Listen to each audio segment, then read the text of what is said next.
Well, good morning, Flag Church. How are we doing this morning?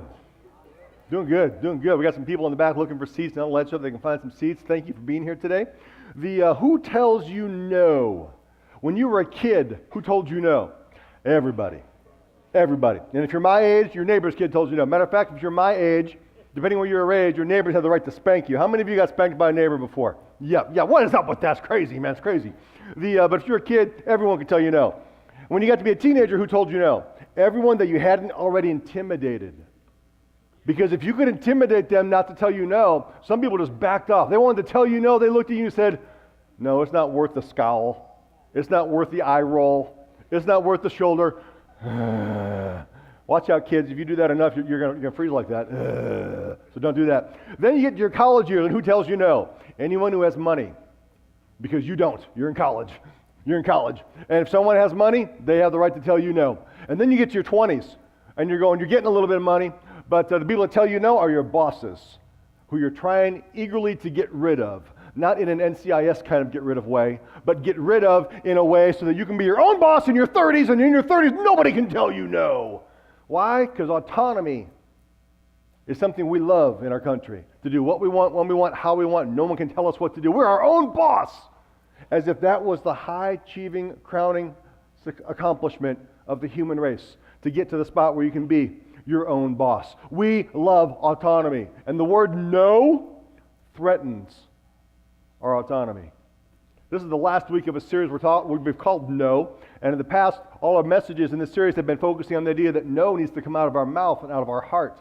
And if we can get the right no out of our mouth, what resources could be released?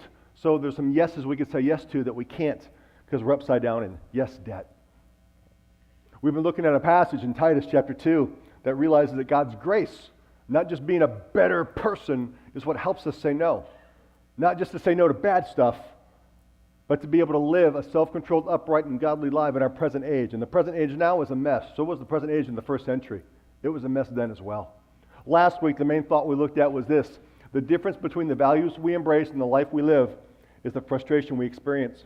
And those messages are available on the Flag Church app. They're on the website. You can get those accessed in a couple different places if you're interested on that. Today, we're talking about how no news is good news. No news. When you get news in your life that's a no, that could be good news. It's not what we want generally, but it can be good news. We've laid down the last 3 weeks that saying no is hard but worthy. Hearing no, unfortunately for many of us, is an unacceptable proposition. We don't want to hear the word no. We don't like to hear the word no. And that's a dangerous thing if we're in that spot. Never hearing no, our lives get messy. And in our American culture, in our easily offendable culture, telling someone no is almost a hate crime. I would hate to have to work in a school system or as a youth pastor again, knowing that if I told a teenager or an elementary kid no, my fear wasn't that maybe it was the wrong decision. My fear was I was going to get a phone call from their parents. You told my kid they couldn't. Fill in the blank here of item that is extremely unworthy to be talked about by adults. But you told them no. So therefore, how dare they tell my kid no? How dare anyone tell my kid no? I always used to say, if your kid doesn't learn no now, they're going to learn it when the police officer puts the handcuffs on them. And then they can cry about it all they want. See, we handle no better when we have other options. We handle no better when we weren't sure if we wanted to do that to begin with. We handled no better if it was our decision, our idea, and our authority that said no. We can handle no a whole lot better. If you have your bulletins out, go ahead and pull them out. I love today's message. I'm excited about it. Why do we have a hard time hearing no? This is not complicated, and this goes all the way back to Adam and Eve. Why do we have a hard time hearing no? Very simple. Everything you want to do makes total sense to you. Man, you both guys are busy, man. Greeters must have been on smoke break. I don't know. Everything you want to do makes total sense to you. And you can go on the internet all over the place and see morons, mainly males, on a ladder, that's on a scaffold, with a chainsaw, trying to take down a branch on a tree, and someone's filming it for them because you know it's not going to end well. Why are they doing that? Because everything you want to do makes total sense to you. Biblically, it says it like this: all a man's ways seems right to him. It makes sense. If someone were to ask you why you're doing that, you're almost offended. Why wouldn't I? Doesn't this make sense? It does to you, and it always will. But no one's going to stand here and say I'm always right. That's why we have wounds and scars and failures in our life.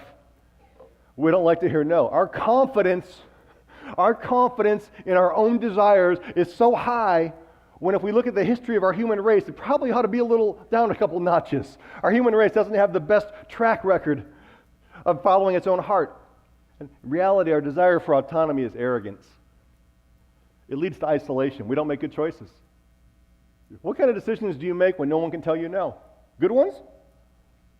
We don't. It also leads not just to isolation, but it leads to intoxication. And not just alcohol. Intoxication with power. When people always get what they want, it puts them in a spot where they get intoxicated with that. And power scales. It doesn't matter if it's top of the food chain or bottom of the food chain. If you're the CEO and no one can tell you no, or if you're the girlfriend with a boyfriend and a baby at home and you're finally out of the house and mama can't tell you no anymore, you can go to bed when you want, you can do what you want, you can eat what you want, you've got autonomy. And you're also in a very scary spot. If nobody can tell you no. Power and wealth are intoxicating. When you get autonomy, what do you want? More! More! And then you start to question those who question you. I mean, this is life. This is the human condition. I don't need anybody. I don't need their help. I don't need their resources. I don't need their advice. I am self-governing. I am self-sufficient. I am independent. Nobody can make me do anything. And we yearn for that. We think that's the goal. We're trying to get to that. That's our preferred future. We envy those who seem to have autonomy. Man, I want to be like them. No one tells them what to do. They don't have a boss. If you own your own business, do not laugh at this next statement. They own their own business. They get to goof off whenever they want. They can go on vacation. They can golf whenever they want. They can go to work whenever they want. Yes, they can. If they wish to be bankrupted, they're capable of doing that. And if they own their own business, they know that's not how it works. So I told you I had this series in my heart for a long time. I've been studying up on it, so I came across this philosopher on Twitter. He said, my son said this, there are many hungers that are better to deny than feed. Oh, look, it got liked by someone. That looks like me. We have a misunderstanding of what we see when we watch the highlight reels of the rich and famous. We don't see them as having bosses or any authority over them, and they think that they've got life like this and can do what they want, when that's not the case whatsoever. Recently, with the death of Prince, do you remember, for those of you of my age, when he changed his name to an unpronounceable symbol? If you do not recall or remember why he did that, part of the reason wasn't just that he was unique. Part of the reason was he hated his record company because early on he sold out financially and did not have control over his music anymore. And so he was frustrated with how his record company controlled his music and his income level because of that. So therefore, he made himself harder to market. We look at him and go, oh, he can do whatever he wants. No, he couldn't. And that frustrated him. And that frustrated him to the point where he had a long battle with his record company. We don't want anyone to dictate our future. No one controls me. I'm the master of my own future. Hear me clearly. There is a thin, delicate line between as free as you want to be and in prison. Everyone in prison is there because of an inappropriate expression of freedom. We call that a crime. But they took freedom a little too far, and now they lost it all. You're the CEO in a massive office, and no one has the courage to tell you no. Well, you get to the spot where you got autonomy. You can do whatever you want, when you want, how you want, and there's that thin line that you cross that sexually, you cross that financially, and all your freedom goes to no freedom. And you're in an 8x14 cell. Or you're the stay-at-home mom who's a bully, and you just raise your voice and get your way every time, whether you're arguing with the coach about your kid's playing time, or you're arguing with the teacher about how your kid's being treated. You argue with anybody. You know, if you get loud enough, you'll get what you want. And no one wants to cross you. But that freedom that you have to do what you want, you cross that line, you're going to be in the spot where you lose all your freedom. Because you're upside down in credit card debt, you're addicted to prescription drugs, and you can't wait to get to the casino again. And now that which was freedom drowned you. There's a thin line there. Is that our goal? To be as free as we can be? As believers, we're called to humble ourselves in the sight of the Lord and trust that He will lift us up. Not cast off everything that causes any restraint in my life, because all restraint is bad. No, I've seen how some of you drive. I'm glad there's a speed limit. And if you've seen how I drive, especially when I'm trying to eat a hamburger and a milkshake at the same time, you're probably glad there's a speed limit. The people that have told us no, if we were wise to listen, have saved us from multiple life eruptions even though we hated them at the moment. That parent that said, no, you can't go out with that boy, you can't go out with that girl, we were confident at that moment that parent turned to the Antichrist. But now we look back on it and we're going, thank you. That loan that you didn't get approved for, that college you were not accepted to, that job you did not get hired for, do you want your child to never hear the word no? Let me tell you some people who never heard the word no. Elvis. Who told Elvis no? No. Michael Jackson. Prince. Who tells them no? The most dangerous room in the world is when you're in a room where everyone's on your payroll and no one has the guts to tell you no. It didn't end well for them. But that's just lifestyles of the rich and famous. Let me tell you someone else no one tells them no. Hoarders. And I'm not saying that humorously. The people told them no at first. You're holding on to too much stuff. You need to throw some of that stuff away. And eventually it gets to the spot where no one wants to cross that line or even deal with them anymore. And you know what they have at that moment? Autonomy. Oh, it's horrible. And they're trapped in their house with all their stuff the same way that some people that are rich and famous that are trapped with no one that can tell them no. And they're surrounded with tons of stuff as well. They've got the autonomy, but no one tells them no. And that hoarding thing is about borderline, if not mentally ill. And is that not how some people fall into mental illness? Because you can't tell someone who's mentally ill no, can you? They'll just disagree with you and disagree with themselves and keep on going.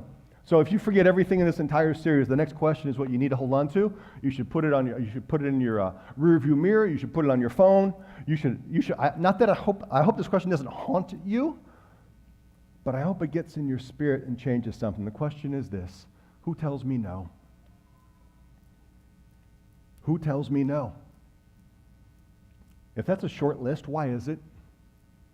Is it because your life exudes love, joy, peace, patience, kindness, goodness, faithfulness, gentleness, and self-control? Probably not. Who has the right to tell you no? And not to get their head bit off when they do it? You dating somebody?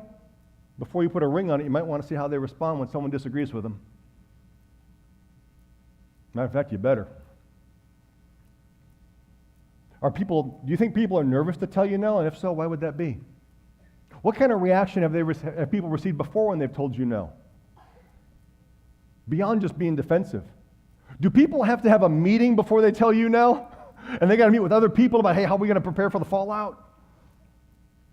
First off, let's get a show of hands in the room. You ready? Show of hands. Who likes to be told no? Please raise your hand. Please look around the room at everyone not raising their hand. So we're all in the same boat, okay? So we can quit pretending we got it together and we know how to handle it when people tell us no, because none of us are good at it. Adam and Eve didn't like it either. How do I react?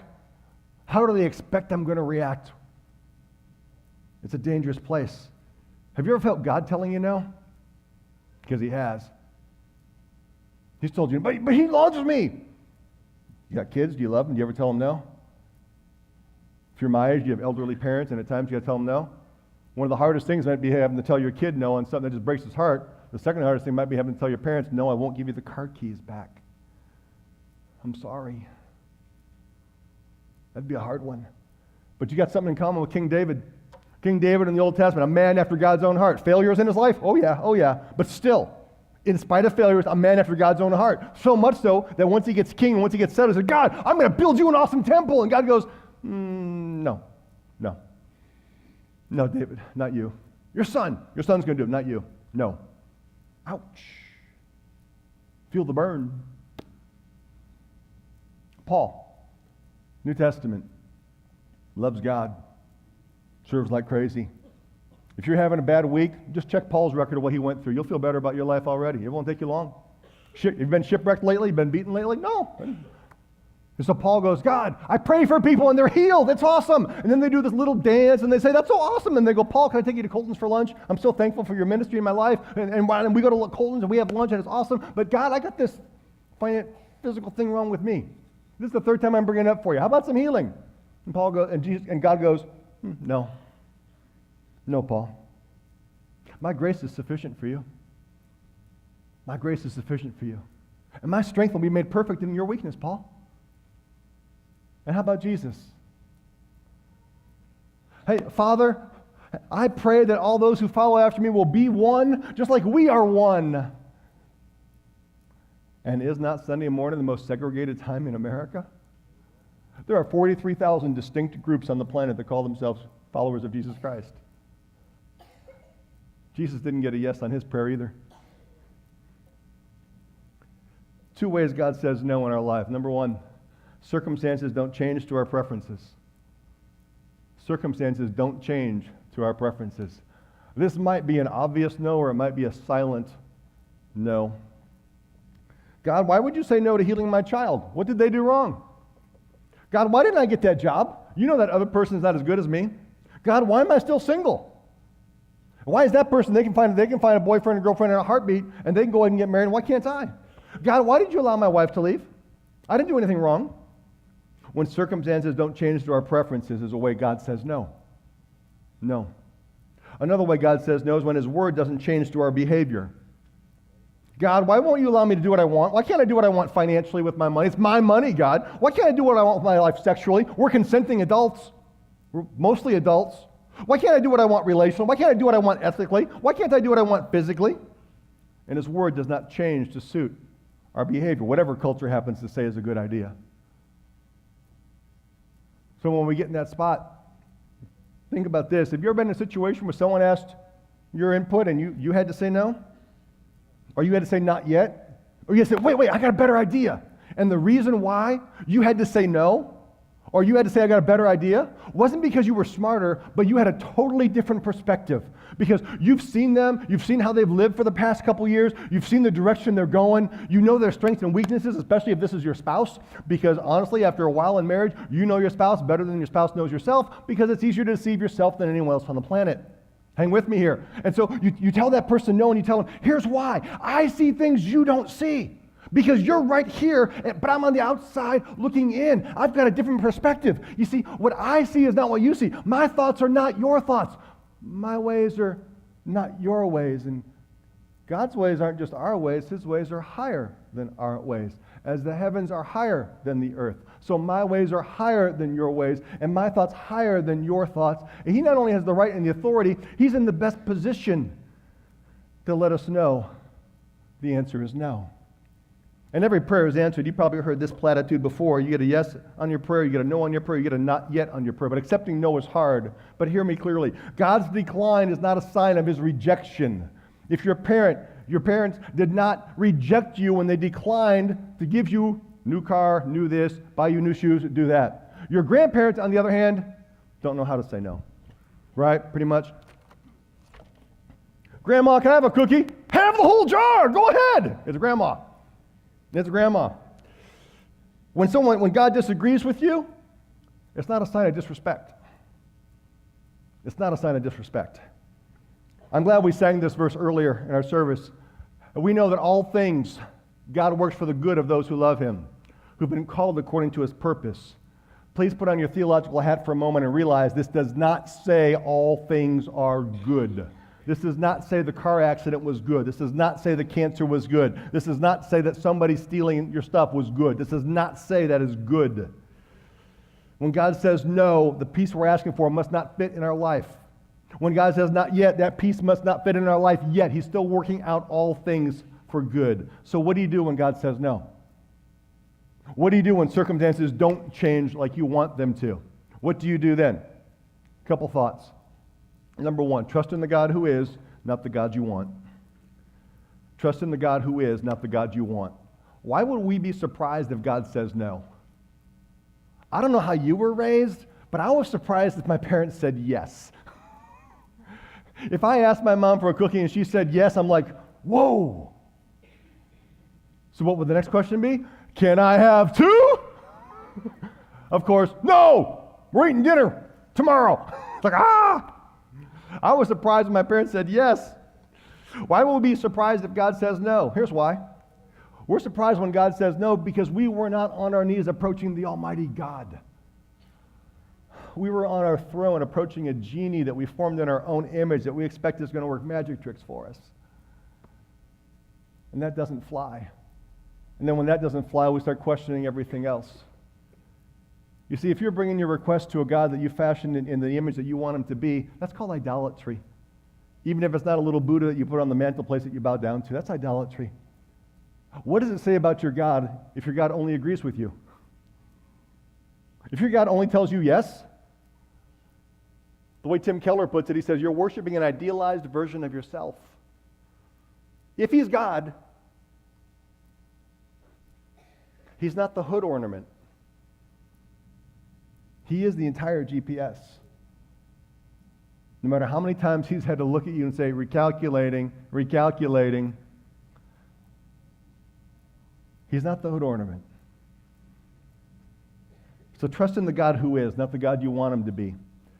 Next, loosen your grip. Loosen your grip.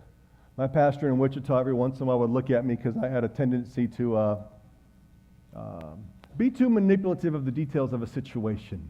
It was a nice way of saying control freak type A.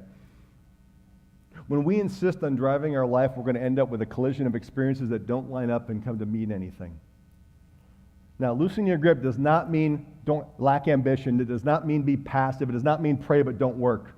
Loosen your grip means chase your dreams, chase your goals, be active, be intentional, pray and work, and remind yourself daily that he is God and you are not. Loosen your grip. When God says no, recount God's faithfulness in your life. When you're disappointed, revisit the past where God showed up. How'd you get through some of that stuff? Some of that stuff you didn't think you were going to get through. So you can receive strength for the present and hope for the future. Lamentations, a pretty unique book about lamenting, about being sad. Someday I know I need to do a series on it, and we'll probably cut the attendance of the church in half because it won't be a happy series. But life's not always happy. Sometimes we lament. Lamenting is healthy. It's biblical. Jeremiah was lamenting at great length, and finally he said this, I remember, and my soul is downcast within me. Translation, I'm depressed and discouraged, but I'm going to call this to my mind, and I'm going to have hope. Why? Because things are going to get better. It's just we're going to be happy. No, because God's great love, because of that, we're not consumed. His compassions never fail. They are new every morning. Great is your faithfulness, God. And that did not change one of Jeremiah's circumstances or situations, but it changed his perspective. Next, if his answer is no, there's the verse. If his answer is no, trust in it. Trust in it. Do you realize that when God says no, that's not the time for you to ratchet up your tension? That's the opportunity for you to drop to your knees and surrender and let the tension go. One of the hardest prayers, the most powerful prayers you can pray is, God, I need that no, but I don't want it. I don't want that, but I need it. And I trust you. I trust you. If his answer is no, trust in it. If his answer is not yet, wait well. Wait well. And know that he is cultivating the right circumstances that he wants to work in your life. And a great prayer at that time is, God, what do you want me to do while I wait? And when you get that idea, get after it. Don't sit around and wait for what you want to happen. Get after it. If you're single and you want and you believe it's God's will that in your future you're going to have a healthy marriage, start being that amazing single person now, because there's not a single awesome single person on the planet that's looking around for a single person who's doing nothing with their life, who's waiting for that other person to come into their life before they get spiritual, who's saying, I'll go ahead and get connected to a life group, or I'll serve in the local church, or I'll get my finances in order, or I'll get a job once someone shows interest in me. That person's not looking for you. They're looking for someone who's moving forward and chasing after God. So start being that person now, so that when that person comes into your life, they go, that's what I'm looking for. And that person is able to turn around and go, yeah, that's the kind of person I'm looking for too. Now let's see if we connect and we can move forward with this relationship. So the question is very simple. And Zeke, you want to bring your team up? That'd be great. Who tells you no? Who tells you no? Is your goal this next year, this is May, is your goal by Christmas that the people that tell you no, that list decreases because you've got more autonomy and more power at work or at home? Is that a worthy goal? Is that something we want to chase? What reactions are people expecting when they tell you no? If someone tells you no, what reaction are they expecting? You're going to have to search for this one, but who's distancing themselves from you because the last time they told you no, they're still suffering the repercussions from it? And you think they're just being rude and mean, but in reality, they're staying away from you because your response to them was toxic. And they're staying away from you. What blessings are you missing out on because you are so, I'll use the word, not the shock, hell-bent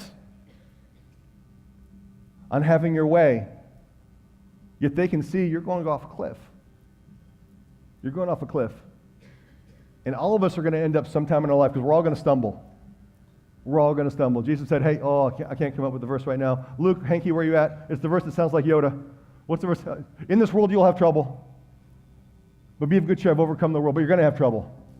You're going to have struggle. It's going to happen. Psalms or Proverbs, I can't remember what it is. Pity the man who has no one to pick him up when he falls down. Pity that man. That's the Mr. T verse. Pity the fool. Who do you have that you've given permission to and you won't chop their head off when they say, dude, you're being a moron. Stop. Sister, don't go that way. The price is too high. He's not worth it. Pull your hands off your ears. Lift them up and surrender. And trust the no that God brings to your life is because He's got a better yes for you. Stand with me, would you? If you're serving communion in this service, would you please make your way to your communion station? Can we bow our heads and hearts across this place? Father, we bless you, and we expect and we believe that your presence is already here, and we refuse to treat you like a genie in a bottle. Lord, you have the right to bless us, but you're not obligated to. We bless you. Allow me to share one more of God's no. Jesus was in the Garden of Gethsemane the night before. The night he was betrayed, before he went to the cross, before he was arrested. He prayed this, Abba, Father, he said, everything is possible for you. And Jesus is expressing faith and belief for the difficulty before him. Then he says, take this cup from me. He's expressing his hope and his desire. And if you are looking in on this, Jesus is staggering under the weight that's before him. He's stumbling, not sinning. Oh no, not sinning. But he's staggering and he's stumbling. And then he says, yet not what I will, but what you will. And there's total love and surrender in what he prayed. Because you know what he could have prayed? He could have prayed this instead. Hey, I can call on my Father in heaven and he's going to bring down 12 legions of boom. And there ain't nothing that anyone going to stop him. But he didn't. That's why we have the movie The Passion of the Christ instead of Star Wars with angels all over the place throwing down hellfire and brimstone. In a moment, we're going to participate in communion. We have an open communion service in our church. You don't have to be a member of this church or of any church. If you're a follower of Christ, we encourage you to participate. We'll hold the emblems of his body and his blood. We'll hold the emblems of a man who knows what it's like to hear his Father say no. Well, on the cross, about the 9th hour, that'd be about 3 p.m., Jesus cried out in a loud voice, Eli, Eli, lama sabachthani, which means, God, why'd you tell me no? If you want to follow a God that tells you yes all the time, that's not this God. If you want to follow a God that even when he tells you no, he's working out all things for your good and his, this is the one to line up for. An usher will dismiss you row by row, serve you, make your way back to your seat, then we'll all participate in communion together.